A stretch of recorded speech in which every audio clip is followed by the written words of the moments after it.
detector resistivo de temperatura. Cuando el elemento, que es un metal, es sometido a una variación de temperatura, se origina un cambio en la resistencia eléctrica de ese material. La variación de temperatura origina una variación en la resistencia eléctrica del material que conforma el detector de este RTD. Como usted puede ver ahí en la imagen, hasta cierto punto se parece mucho a una termocupla. Ese es otro RTD. Los RTDs, a diferencia de la termocupla que usa dos alambres de diferentes materiales unidos en un punto, el RTD usa un solo material que es metálico, generalmente platino, pero podría ser también de otros metales o también podría ser alguna aleación. Este metal, que por ejemplo está ubicado aquí, en esta punta, o está ubicado aquí, este metal, frente a la variación de la temperatura a la cual es sometido, genera una variación en su resistencia eléctrica. Esa variación en la resistencia eléctrica se puede medir, ¿okay?, a través de un circuito. ¿Ve? Este alambre que está en forma de espiral vendría a ser el metal que es el que va a hacer la medición. O también podría estar instalado sobre una superficie. Recuerden, ohm es la medida de la resistencia eléctrica. Ahí está ubicado el metal, en este caso sobre una superficie plana, ¿no? Cuando se produce una variación en la temperatura, cambia la resistencia eléctrica del metal. En este caso, a mayor temperatura, aumenta la resistencia eléctrica.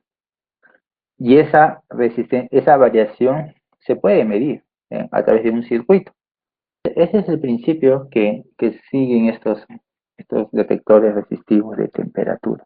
Estos instrumentos utilizan alambres finos que pueden ser, como les dije, platino, pero también podría utilizarse níquel. Una característica importante de estos dispositivos es que responden rápido frente a los cambios de temperatura. Tienen una buena exactitud en las mediciones. Son más caros que las termocuplas por los mismos materiales que se utilizan, ¿no? El platino es un material bastante caro. Otro tipo de sensores son los llamados también termistores o termistor. Es muy similar a un RTD. Si se fija en ese gráfico, dice resistencia versus temperatura. ¿Qué significa eso? Que estos dispositivos también tienen como principio la variación de su resistencia eléctrica frente a la temperatura. Pero la diferencia está en que el RTD utiliza un metal como elemento que detecta la variación de la temperatura. Cambia la temperatura, cambia la resistencia eléctrica del metal. En cambio, el termistor no utiliza un metal, utiliza un semiconductor. Los semiconductores están hechos de materiales que no son metálicos, sino de metaloides, o inclusive de no metales, como el silicio, el carbono, el germanio. Usa elementos o materiales semiconductores. Esos semiconductores están ubicados aquí. Y aquí también el semiconductor, frente a la variación de la temperatura, también genera una variación de su resistencia eléctrica. En el caso de los RTD, cuando se incrementa la temperatura, la resistencia del metal también aumenta. Se tiene una pendiente positiva. En cambio, en los termistores, no, es lo contrario más bien. El incremento de la temperatura genera una disminución en la resistencia de estos materiales semiconductores. Estos sistemas son más inestables, en el sentido que se tienden a descalibrarse más que los otros, pero solo a altas temperaturas, ¿no? A altas temperaturas se tienden a fácilmente descalibrar, como que son más sensibles, ¿no? Por último, tenemos los pirómetros. Este es un pirómetro. Son instrumentos que miden la temperatura en base a la radiación electromagnética que emite en un cuerpo caliente. Ustedes saben que todo cuerpo caliente emite radiación y esta radiación es proporcional a la temperatura, específicamente la frecuencia, ¿no?, de la radiación. Saben que un cuerpo caliente emite radiación más energética y una radiación más energética implica una radiación con mayor frecuencia, es decir, con menor longitud de onda. Entonces los cuerpos que están a ciertas temperaturas emiten radiación. Todo cuerpo emite radiación, todo objeto. todo material emite radiación, solo que con diferente longitud de onda. Estos instrumentos pueden detectar las radiaciones que emiten los objetos, pero siempre y cuando se encuentren a cierta distancia. Hay una distancia óptima en donde este tipo de sensores pueden detectar esas radiaciones. Cuando el objeto que se va a medir se encuentra a una distancia fuera del alcance del instrumento, pues simplemente no va a tener una lectura o tiene una lectura errada. Pues, ¿no? Entonces, ese láser no mide nada, ese láser solamente sirve como una guía para saber hacia dónde uno está apuntando, nada más. Es como el láser de un puntero cuando se hace una exposición. El láser no es lo que mide, el pirómetro no manda nada, el pirómetro recibe más bien, recibe la radiación que usted emite. Entonces, la radiación que usted emite está en proporción a su temperatura.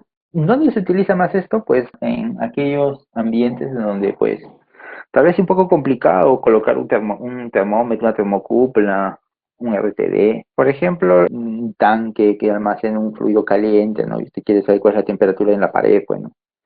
Entonces, saber la temperatura de la pared es complicado porque, a ver, si usted coloca la punta de una termocupla junto a la pared, claro, hay un contacto, ¿no? Entre la unión caliente y la pared, ¿no? Pero no va a ser una buena lectura porque no todo la unión caliente está en contacto con la pared, o sea, solo una parte. Otra parte está expuesto pues al aire, ¿no? Que está circulando. Entonces no digo que no vale, sí va a haber una lectura, pero como que no es una lectura muy tal vez apropiada. Tal vez como referencia puede servir, ¿no? Es como pretender colocar un termómetro de bulbo de mercurio en una pared, ¿no? Solamente una parte del bulbo está en contacto, no está en contacto todo. Y para que esos termómetros tipo termocuplas, tipo termómetros de bulbo, o los RTDs, o los transmisores den una lectura confiable, pues todo el bulbo o la cápsula que contiene el dispositivo, ¿no? O la funda, todo debe estar sumergido pues en el líquido, en el gas. Bueno, ahora, y si quieres medir una pared metálica, pues que voy a fundir ese bulbo junto con la pared, no, bueno, ¿cómo lo puedo unir todo? Difícil, pues. Por eso que estos sensores, los anteriores, se usan bastante para medir temperaturas de líquidos y de gases, porque eso pues fácilmente uno puede introducir un líquido en gas, pero no un sólido. Sólido es más complicado. Podría, ¿no? Un sólido, por ejemplo, una arena, por ejemplo, tierra. Ahí si meto el termómetro, ya, bueno, toda la tierra está pues rodeando al bulbo, ya, bueno, puede ser, ¿no? Pero una superficie, una pared metálica, algo, hay por si acaso termocuplas para superficie. Lo que pasa es que la unión caliente, donde se juntan los dos metales, no es así como una esfera donde están unidos los metales, no pues, sino más bien están unidos y en el punto de unión es como que si lo hubieran aplanado y lo han formado una especie de disco. Y una cara de ese disco es la que se pone en contacto con la pared, ¿no? Es como que la unión caliente está aplastada, de tal manera que le han dado más superficie para que se ponga en contacto con otra superficie. Por eso es que hay termocuplas de superficie. Pero con todo y eso, siempre puede haber, porque una cara está en contacto pues con la pared, correcto, y la otra cara. Entonces, en esos casos, pues un pirómetro es la solución, pues. Ahí no te complicas la vida, porque ahí no entras en contacto con la sustancia. Simplemente recibes la radiación que está emitiendo la pared caliente y listo.